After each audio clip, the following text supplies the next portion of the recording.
નમસ્કાર, આપ જોઈ રહ્યા છો દિવ્ય ભાવના ન્યૂઝ। રાજકોટની સિવિલ હોસ્પિટલના સ્ટાફની ગંભીર બેદરકારીઓ સામે આવી છે, જેમાં દિવ્ય ભાવના ન્યૂઝના બ્યુરો ચીફ અલીભાઈ કપાસી અને સ્ટેટ ચીફ જર્નાલિસ્ટ એક પીડિત વ્યક્તિ સાથે રાજકોટની સિવિલ હોસ્પિટલમાં ચાલતી બેદરકારીઓ બાબતે વાતચીત કરી હતી। ત્યારે આવો સાંભળીએ આ વ્યક્તિ દ્વારા કેવા પ્રકારના ખુલાસાઓ કરવામાં આવ્યા છે।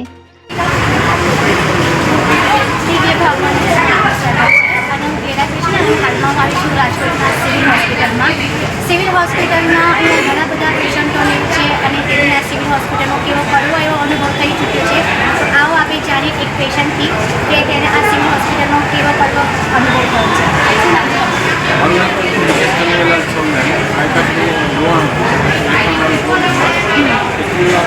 ભવનની અંદર અહીંયા પગ આપેલો એક પગ નખાવા આવેલો હું પીરિકારી માપી દઈ આવેલો હતો બરોબર છે। પીરિકારી મારા પગની અંદર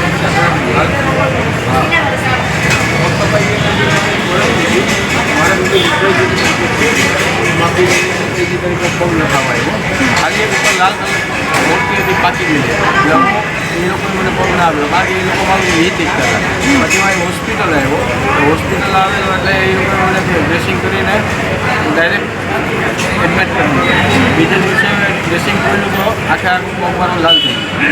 પછી બીજે દિવસે ડ્રેસિંગ કર્યું તો રિએક્શન આવી ગયું રિએક્શન કરી અને 8 દિવસ સુધી મને ડ્રેસિંગ કર્યા હતા હા આ જ હોસ્પિટલ અને મને એટલી ખબર પડે છે કે જ્યારે મારો પગ કપાણો બરોબર ભાવનગર હોસ્પિટલમાં ત્યારે પણ મને આખા દિવસના 4 ઇન્જેક્શન 2 બાટલા હતા બરોબર ડ્રેસિંગ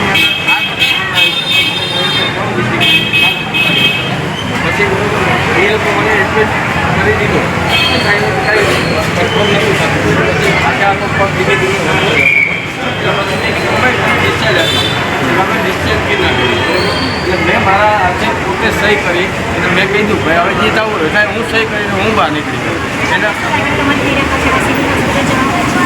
આજ સિવિલમાં જ થયું ને આજ હું તમને એક જ વસ્તુ કહું મેં કોઈની મારી અવળી 48 વર્ષની મારી લીઝથી કોઈની મેં ક્યાંય પાટા જોયા નથી બરોબર છે। આ લીઝથી પોતે મોટા પાટા આવી હતી એનો આખી ચામડી બ્લેક કરી નાખી લીઝ ઓલરેડી ગરમ હતી બરોબર છે। અને મને જે પેલા ડૉક્ટરને જ્યારે રિઝન ન લઈ ગયા પછી એ લોકોએ મને ટ્રાન્સફર કરીને બીજા વોર્ડમાં રહી બરોબર બીજા વોર્ડમાં બી એ લોકો ટ્રાન્સફર કરવાના હતા મારા ગોઠણ સુધી તો આવી ગયું બરોબર છે। પછી મારે ક્યાં જવાનું પછી મેં મારા હાથે જ સહી કરીને બહાર નીકળી ગયો।